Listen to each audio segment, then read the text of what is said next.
Assalamualaikum warahmatullahi wabarakatuh. Saya mahasiswi dari Universitas Bina Insan Lubuk Linggau. Saya bernama Octavia Triani dengan NIM 2302030035. Kelas A51 Sismeter 5 Prodi Sistem Informasi. Pada video ini saya akan menjelaskan proses analisis data diabetes menggunakan dua metode, yaitu algoritma logistic regression dan Kamens clustering. Sebelum masuk pengujian algoritma logistic regression dan Kamens clustering, saya jelaskan terlebih dahulu mengapa saya mengambil dua algoritma tersebut. Yang pertama, logistic regression digunakan untuk melakukan klasifikasi data, sedangkan Kamens clustering digunakan untuk mengelompok data tanpa label. Kita masuk ke dalam import pandas. Pada bagian awal, kita mengimpor library terlebih dahulu, seperti pandas untuk mengolah data, matplotlib untuk visualisasi,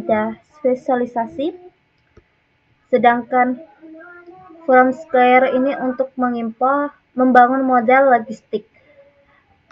Di sini ada load dataset untuk mengupload data diabetes dalam bentuk CSV.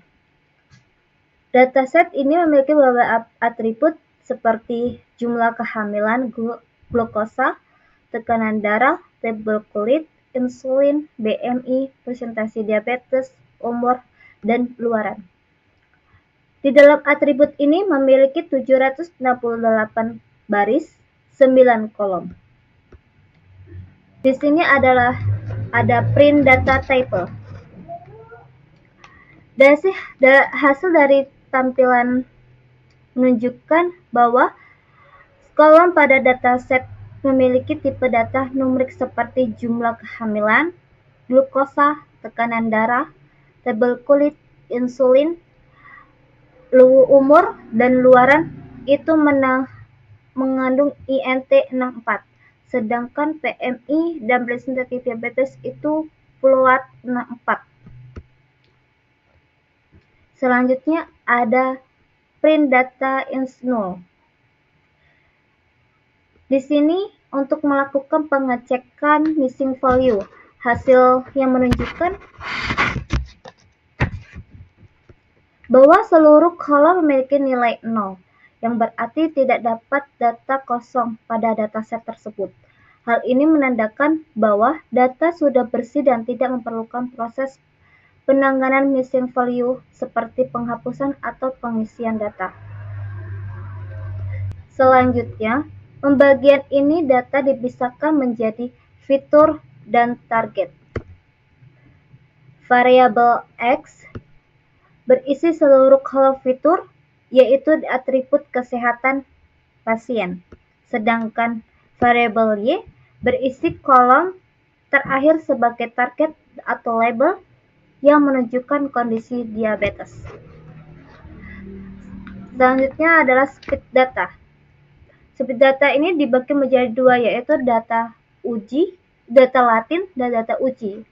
Data latin itu menjadi 80%, sedangkan data uji itu 20%. Selanjutnya adalah model logistic regression. Di sini dibuat untuk diabetes interaksi maksimum sebesar 1000. Model ini digunakan untuk mempelajari fitur-fitur kesehatan kondisi diabetes. Selanjutnya ada prediksi. Setelah proses pelatihan selesai, model digunakan melakukan prediksi terhadap data testing. Hasil prediksi ini kemudian diinginkan dengan data aktual. Selanjutnya ada evaluasi. Yang dilakukan menghitung nilai akurasi skor menunjukkan presentasi data yang berhasil diprediksi dengan benar oleh model. Selanjutnya ada coefficient matrix.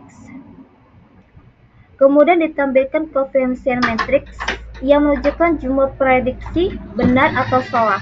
Coefficient matrix jumlah prediksi ini terdiri dari 4 bagian, yaitu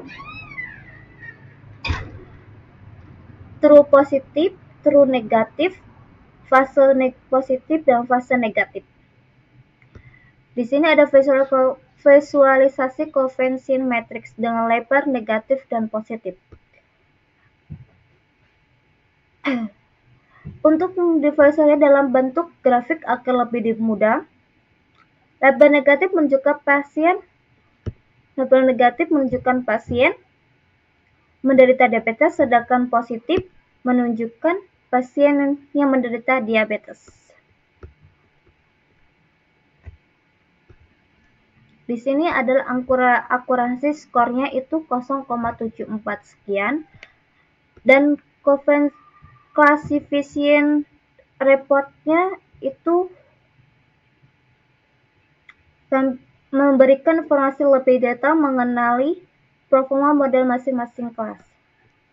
Kelas 0 ini menunjukkan yang tidak menderita diabetes memiliki menilai presensin 0,81% dan recallnya itu 0,79%. Hal ini menunjukkan bahwa sebagian besar pasien yang diprediksi tidak diabetes memang benar dan tidak diabetes, dan model cukup baik mengenali kelas ini. Kelas 1 atau pasien yang menderita diabetes memiliki presensin precision 0,64% dan recallnya 0,67%. Artinya, masih terdapat beberapa pasien diabetes yang sebelum berhasil diprediksi dengan sempurna oleh model. Di mana F1 skornya ini merupakan rata-rata harmonis antara presensin, precision, dan recall. Nilai F1 skor yang lebih rendah pada kelas diabetes menunjukkan bahwa model masih perlu ditingkatkan dalam mendeteksi pasien yang benar-benar menderita diabetes. Selanjutnya ada gambar coefficient matrix algoritma logistic regression. Berdasarkan coefficient matrix, terdapat 78 data yang berhasil diprediksi benar tidak diabetes dan 37 data yang berhasil diprediksi benar sebagai diabetes. Namun, 21 data yang seharusnya tidak diabetes tetapi diprediksi diabetes, serta 18 data diabetes yang diprediksi sebagai tidak diabetes. Selanjutnya ke algoritma Kamens clustering. Bagian awalnya sama saja kayak untuk mengimpor library terlebih dahulu, seperti pandas untuk mengelola data, matplotlib untuk visualisasi, serta Scalary processing untuk membangun model Kamens clustering. Di sini untuk mengupload dataset dari data diabetes dalam bentuk CSV, dan di sini untuk menghapus kolom output karena tidak digunakan oleh clustering. Mengapa kolom output dihapus dari dataset? Hal ini dilakukan karena Kamens clustering merupakan metode unsur private learning, sehingga proses pengelompokan tidak menggunakan label kelas. Selanjutnya ada normalisasi data agar semua fitur memiliki skala yang sama. Normalisasi bertujuan untuk seluruh fitur memiliki skala yang sama, sehingga tidak ada fitur yang mendominasi perhitungan jarak pada algoritma Kamens. Untuk menentukan jumlah, metode Elbow, algoritma Kamens dijalankan dengan jumlah cluster dari 1 hingga 10, dari 1 hingga 11, 1 hingga 11.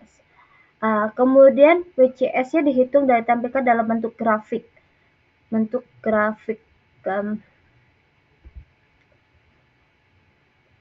Titik siku pada grafik menunjukkan jumlah cluster terbaik menggunakan pola clustering.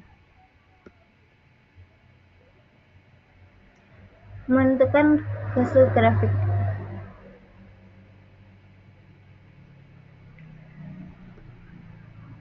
Visualisasi hasil clustering menggunakan data dua fitur pertama. Menggunakan scatter plot dengan dua fitur pertama sebagai sumbu X dan sumbu Y. Setiap warna memiliki cluster yang berbeda-beda. Dan ini ada hasil data diabetes metode algoritma Kamens clustering. Untuk menentukan jumlah cluster yang optimal digunakan metode Elbow. Pada grafik ini sumbu horizontal menunjukkan ke jumlah cluster yang sedang, sumbu vertikal menunjukkan nilai WS. Di sini adalah horizontal, di sini adalah vertikalnya.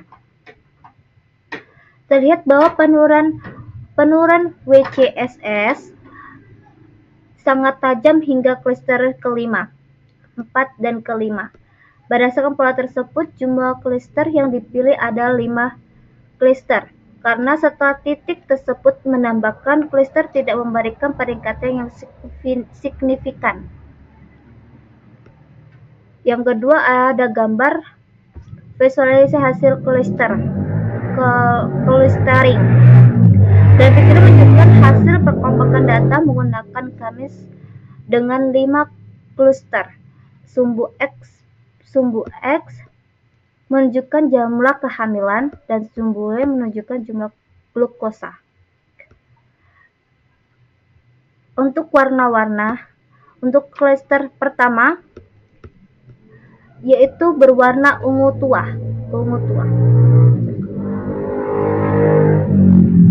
Cluster berwarna ungu tua menunjukkan kelompok pasien yang dengan jumlah kehamilan relatif rendah dan kadar glukosa yang bervariasi lebih rendah hingga sedang. Cluster kedua berwarna biru. Cluster berwarna biru didominasi oleh pasien dengan jumlah kehamilan menambah hingga tinggi, namun memiliki kadar glukosa yang cenderung sedang. Kelompok ini menunjukkan pasien dengan karakteristik kehamilan lebih banyak, tetapi tidak selalu diikuti oleh glukosa tinggi. Yang ketiga, cluster ketiga, warna hijau. Cluster berwarna hijau terdiri dari pasien dengan kadar glukosa lebih tinggi, sedangkan cluster lainnya dengan jumlah kehamilan yang bervariasi. Cluster ini dapat dilekatkan dengan kelompok pasien yang memiliki risiko diabetes lebih tinggi. Yang keempat itu cluster kuning. Cluster kuning berwarna kuning menunjukkan pasien dengan kadar glukosa relatif rendah, sehingga meskipun jumlah kehamilan bervariasi, kelompok ini berrepresentasikan pasien dengan kondisi glukosa yang stabil. Cluster yang kelima berwarna kuning. Pada setiap cluster merupakan sentroid, yaitu titik pusat dari masing-masing cluster.